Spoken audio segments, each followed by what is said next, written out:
جو روحانیت ہے یہ صرف اسلام میں ہی ہے یا باقی مذاہب میں بھی ہوتی ہے؟ اور روحانیت کیا ہے؟ جہاں انسانیت ہے وہاں روحانیت ہے۔ روحانیت کیا ہے؟ اس کے لیے ایک بات یہ ہے کہ لباس مناسب ہو اور مناسب سلا ہوا ہو، بہت سمارٹ بھی نہ ہو اور بہت ڈھیلا بھی نہ ہو، اور لباس انسان کے مطابق ہو۔ باطن اور ظاہر اور وجود کے اندر جو روح موجود ہے ان کے درمیان بیلنس ہونا چاہیے۔ تو روح ایک ڈرائیونگ فورس ہے جو آپ کو چلا رہی ہے، اور انسان چلتا چلا جا رہا ہے کہ انسان صبح گیا اور شام کو گیا، ادھر گیا ادھر گیا، اور اس کو کون چلا رہا ہے؟ وہاں کیوں گئے ہو؟ دفتر کیوں گئے تھے؟ تو وہ کہتا ہے کہ پیسہ چلا رہا ہے۔ اگر تو پیسہ چلا رہا ہے تو یہ مادہ ہے۔ کہتا ہے کہ خواہش اور محبت چلا رہی ہے تو پھر یہ محبت ہے، اور اگر یاد الہی چلا رہی ہے تو یہ مالک ہے جو اس کو چلا رہا ہے۔ تو ہم اس کی دنیا دیکھنے کے لیے جاتے ہیں۔ یہاں سے اب روحانیت شروع ہو گئی۔ روحانیت کا مطلب یہ ہے کہ یہ ایک انداز نظر کی تبدیلی ہے۔ مثلاً دونوں شخص ایک جگہ سے گزرے ہیں، ایک ایسے گزرا کہ وہ کہتا ہے کہ کتنا بڑا محل تھا بادشاہ سلامت کا، ہمارے پاس ایسا ایک بھی نہیں ہے۔ بادشاہ استحصال کرتے تھے، کاش ہمارے پاس بھی ایسا مکان ہو۔ دوسرا وہاں سے گزرا تو وہ کہتا ہے کہ جھوٹے لوگ ویرانیاں چھوڑ گئے، کیا کیا باغ جہاں میں لگ لگ سوکھ گئے، کہ ذل سبحانی آن جہانی بلکہ فانی کے فانی نکلے۔ اور وہاں کہتا ہے کہ یا اللہ تیری دنیا میں کتنے کتنے لوگ آئے اور سارے کے سارے یہاں سے چلے گئے، اور بڑی بڑی سلطانیاں ویرانیاں ہو گئیں۔ تو وہاں کھڑے کھڑے اس نے کچھ اور دیکھا، دوسرے نے کچھ اور دیکھا، اور یہاں سے روحانیت شروع ہو گئی۔ ایک بہت بڑے درویش نے اس کی ایک کہانی سنائی ہے، اور انہوں نے اس پر ایک دوہا لکھا۔ وہ سفر پر پیدل جا رہے تھے، جب وہ ایک بستی سے گزرے تو انہوں نے وہاں دیکھا کہ ایک عورت دوسری عورت کو مار رہی ہے۔ پوچھا کہ یہ کیا ہوا، کیوں اس کو مار رہی ہے؟ پتا چلا کہ یہ اس کی نوکرانی ہے، مارنے والی اس کی مالکن ہے۔ یہ اس نوکرانی کو اس لیے مار رہی ہے کہ نوکرانی مالکن کو کاجل ڈال رہی تھی، کہیں سے کاجل میں کوئی ریت کا ذرہ آ گیا اور وہ آنکھ میں چبھ گیا، اس لیے وہ اس کو مار رہی ہے کہ تم نے میری آنکھ میں کاجل غلط ڈالا ہے۔ خیر انہوں نے دیکھا اور چلے گئے۔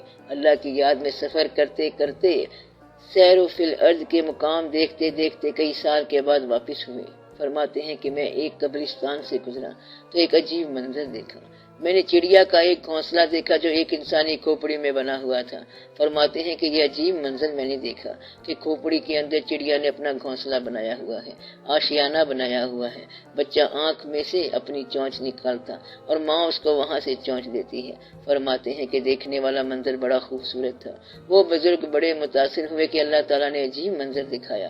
وہاں پر ذرا توجہ کی کیونکہ وہ روح والے تھے، جوش میں آ گئے کہ یا اللہ پتہ تو دے کہ یہ کھوپڑی کس کی ہے، تو ایسا ہو سکتا ہے اور یہ طاقتیں ہوتی ہیں۔ دیکھا تو آہستہ آہستہ عورت کی شکل بنتی گئی، اور انہوں نے پہچان لیا کہ یہ وہی عورت ہے جو اپنی نوکرانی کو اس لیے مار رہی تھی کہ اس نے آنکھ میں کاجل غلط ڈالا تھا۔ مقصد یہ ہے کہ انہوں نے وہاں پر ایک بات کی، ایک شعر کہا، جن لوئیں جگ مویا سو لوئے میں ڈھٹ، کجلا ریکھ نہ سیندیاں سے پنچھی سوئے بٹ۔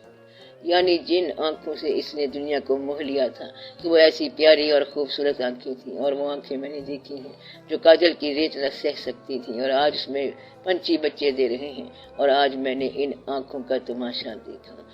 تو یہ روحانیت کی بات ہے، اور وہ منظر جو ہے وہ کچھ اور منظر ہوتا ہے۔ روحانیت میں کیا ہوتا ہے؟ منظر میں ایک اور منظر تلاش کرنا، تو یہ روحانیت کی بات ہے۔ زندگی کی مصروفیتوں میں کبھی کبھی تنہا بیٹھ کر غور کرے، خاموشی کے ساتھ، جس طرح آپ اس محفل میں بیٹھتے ہیں، اس طرح 10 منٹ کے لیے خاموش بیٹھ جانا، یہی روحانیت ہے۔ تو خاموش بیٹھ جانا ہی روحانیت ہے، نہ کسی آغاز کی پرواہ، نہ کسی انجام کا فکر، اللہ کے روبرو اور خاموشی کے ساتھ حاضر خدمت ہو جانا، یہی روحانیت ہے۔ انسانوں کے ساتھ فساد چھوڑ دینا روحانیت ہے، دوسروں کا حق ادا کر دینا روحانیت ہے، اپنا حق بے شک چھوڑ دو، یہ وہ روحانیت ہے، یہ روحانیت ہے۔ فساد کرنے والوں میں شامل نہ ہونا روحانیت ہے، محبت کرنے والوں کے ساتھ شامل ہو جاؤ، اللہ کی راہ میں چل پڑو، بزرگوں کا حکم ماننا شروع کر دو، نفع و نقصان اللہ کے حوالے کر دو، یہ سب روحانیت ہے۔ اس بازار کے اندر خریدار بنے بغیر گزر جاؤ، بس یہ دیکھتے ہوئے ہی گزر جاؤ، یہ روحانیت ہے۔ بس آپ مالک کا جلوہ دیکھنے کے لیے گزر جاؤ، چلتے چلو اور چلتے چلو اور چلتے چلو، یہ روحانیت ہے۔ اور یہ کارسازی کا نام نہیں ہے، کچھ کر جانے کی بات نہیں ہے کہ جس میں طاقت ہو کے آسمان کو زمین بنا دیا اور زمین آسمان ہو گئی، تب بھی کوئی فرق نہیں پڑے گا۔ آپ جمعرات کو جمعہ کہہ دو تو کیا فرق پڑے گا، دن تو وہی کا وہی رہے گا۔ کہتا ہے کہ دن کو دن کیوں کہتے ہو اور رات کو رات کیوں کہتے ہو؟ اگر دن کو دن نہ کہیں اور رات کہہ دیں اور رات کو رات نہ کہیں بلکہ دن کہہ دیں، تب بھی معاملہ وہی رہے گا اور کہیں نہ کہیں سے کچھ نہ کچھ شروع ہو جائے گا۔ تو مسافر ہے اور یہ روحانیت ہے۔ تو مسافر ہے، مسافر بن کے چل، ڈگمگا جائے نہ خطرہ ہے سنبھل۔ ہے گلے رانا کی رانائی فریب، حسن کی مخمور رانائی فریب۔ لاکھ مرغانے چمن ہو نغمہ زن، صوت کے جادو میں کھو جائے نہ من۔ گلشن ہستی میں آ بیگانہ وار، دیکھتا جا ان بہاروں کا نکھار۔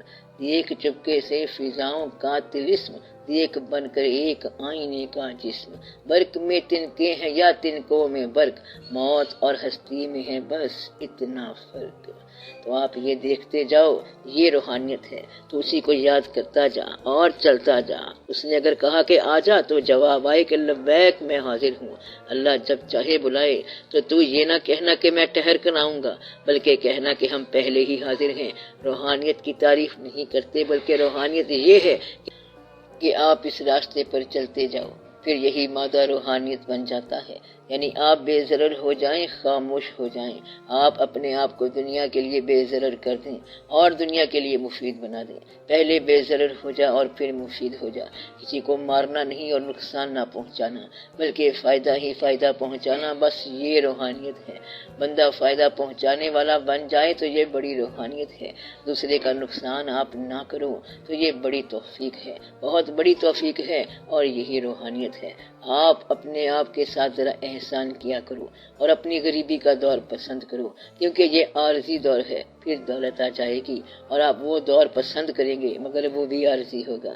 آپ زندگی کو پسند کرتے ہیں تو یہ بھی عارضی ہے، پھر موت آ جائے گی اور وہ بھی عارضی ہے، اور پھر پرماننٹ دائم صرف تیرا اللہ ہے۔ آپ جب اللہ کے پاس چلے جاؤ گے تو پھر پرماننٹ ہو جاؤ گے، مستقل ہو جاؤ گے، پھر نہ کمی ہے نہ بیشی ہے، اور پھر مظہر دیدار حق ہے۔